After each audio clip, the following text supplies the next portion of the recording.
तो Indian navy ने 19 पाकिस्तानियों को सेव किया है फ्रॉम पायरेट्स। इंडियन नेवी ने 19 पाकिस्तानी सेलर्स को पायरेट्स से छुड़ाया है। India is the king of Indian ocean. भाई नाम क्या है? Indian ocean. कि ये सेकंड रेस्क्यू ऑपरेशन है पिछले 36 घंटे में। हाल ही में इंडियन नेवी ने 19 पाकिस्तानियों को बचाया। ये ईरानियन वेसल थी, ईरान की वेसल थी, जिसका नाम था FV अल नईमी।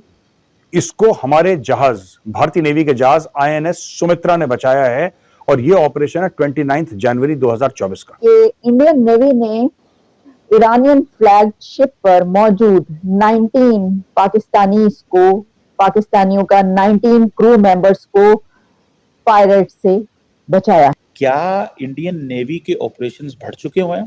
पूरी दुनिया के अंदर ये मीडिया हेडलाइंस हैं कि इंडियन नेवी ने पाकिस्तानी सेलर्स को एंड ईरानियन सेलर्स को जो सोमाली पायरेट्स हैं उनसे बचाया है। तो it's not an easy job.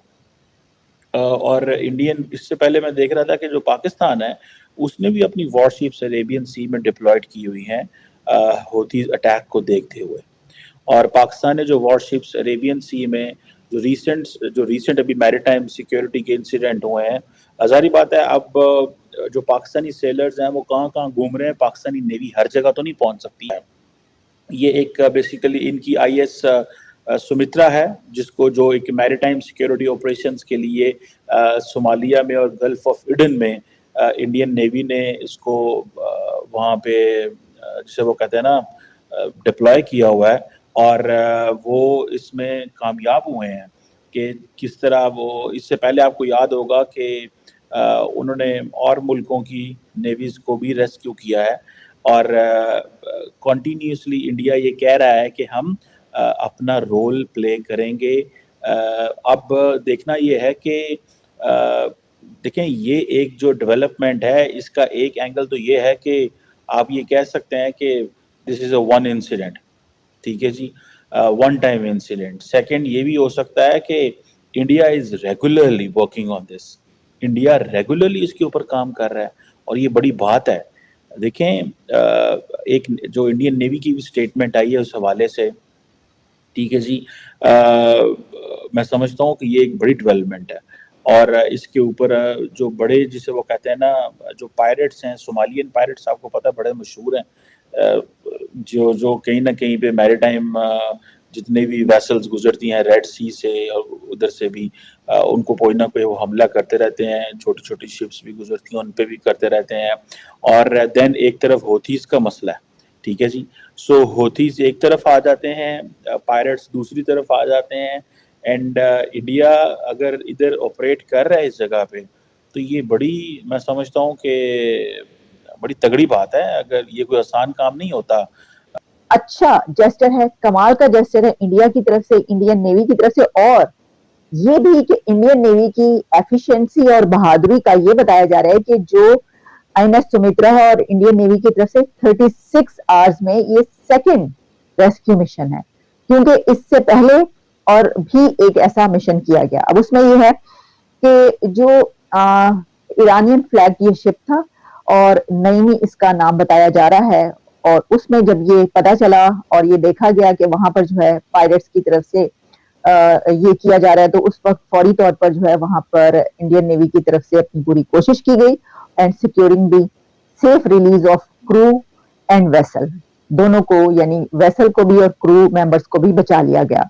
और इसमें ये जो एफर्ट्स हैं INS सुमित्रा की, इसमें potential piracy prevented, potential privacy on merchant vessels जो है, और इसमें ये भी बताया गया है कि इससे जो एक ट्रस्ट बिल्ड होता है वो भी बिल्ड हुआ है उस एरिया में, उन तमाम कंट्रीज के लिए जो वहां पर मौजूद हैं और जिनके जो पायरेसी का निशाना बन रहे हैं इस वक्त, जिनके ऊपर हूतीज की तरफ से हमले किए जा रहे हैं, अटैक किए जा रहे हैं, उन सब कंट्रीज के लिए। और वहां उन शिप्स पर जितने भी क्रू मेंबर्स होते हैं वो अब इंडियन नेवी की तरफ देख रहे हैं। इसकी वजह ये है कि वो ये देख रहे हैं कि इंडिया की तरफ से जो है ये कार्रवाइयां की जा रही हैं कि बचाया जा रहा है, बचाने की। तो अब वहां पर किसी को भी कोई खतरा होता है तो वो ये देखते हैं कि उनको बचाने के लिए क्या INS सुमित्रा या कोई जो और वहां पर इंडिया की प्रेजेंस मौजूद है, उसकी शिप्स मौजूद है, वो उनको बचाने के लिए आ रहे हैं। क्योंकि ये कई एक अब ऐसे वाकयात हो चुके हैं कि जिसमें इंडियन नेवी की तरफ से जो है वो शिप को भी जो है महफूज किया गया और वहां पर मौजूद क्रू मेंबर्स को भी बचाया गया।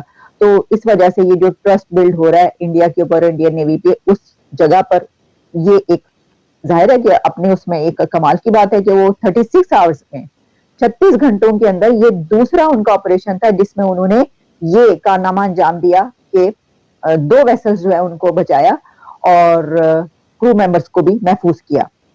रक्षा मंत्री ये कहते हैं कि भारत एक नेट सिक्योरिटी प्रोवाइडर है। उसका मतलब क्या है? उसका मतलब ज्यादा नहीं, सिर्फ इतना है कि mutual security concerns of one और मोर कंट्रीज, यानी कि जो हमारे जैसे फॉर एग्जांपल अगर हम पूरे एरिया में कह रहे हैं कि हम नेट सिक्योरिटी प्रोवाइडर बनेंगे इस एरिया के, तो दूसरे देशों के जो सिक्योरिटी कंसर्न्स हैं उनको भी ध्यान में रखना, और जो हमारे म्यूचुअल सिक्योरिटी कंसर्न्स हैं, चाहे वो फिर सी पायरेसी हो, चाहे वो स्मगलिंग हो, चाहे वो ऐसा कुछ भी हो, हमला हो, अटैक्स हो, उन सब की देखरेख करना। तो भारत ने बोला कि साहब हम नेट सिक्योरिटी प्रोवाइडर बनेंगे। अच्छा, इससे 2-3 चीजें सामने आती हैं। पहली चीज जो सामने आती है वो है कि आउटसाइड ऑफ वॉर, जो लड़ाई में 1971, 1965 और किसी लड़ाई में इंडियन नेवी ने जो काम करा है, और भी इंडियन नेवी ने लड़ाइयों के अलावा भी काम करा है, इन सब चीजों को अगर हमें कोने में रखें, मुझे ऐसा लगता है कि जो पिछले 1 महीने में जो इंडियन नेवी एक्चुअली सामने आई है और जो उन्होंने ऑपरेशंस करे हैं, वो एक सैल्यूट डिजर्व करती है हर एक भारतवासी से। और मुझे तो ऐसा लगता है कि पूरी दुनिया को सैल्यूट करना चाहिए इंडियन नेवी को, नॉट ओनली इंडियंस, एवरीबॉडी, क्योंकि वो सिर्फ भारत के लिए नहीं, वो दुनिया भर के लिए काम कर रहे हैं। अच्छा, नेट सिक्योरिटी प्रोवाइडर का ये भी मतलब है कि भाई आपको थोड़ी ज्यादा जिम्मेदारी लेनी पड़ेगी, राइट? ऐसा चीन ने क्यों नहीं बोला कि we'll become net security providers? वो तो अपने आप को सुपर पावर कहता है। चीन ने करा क्या?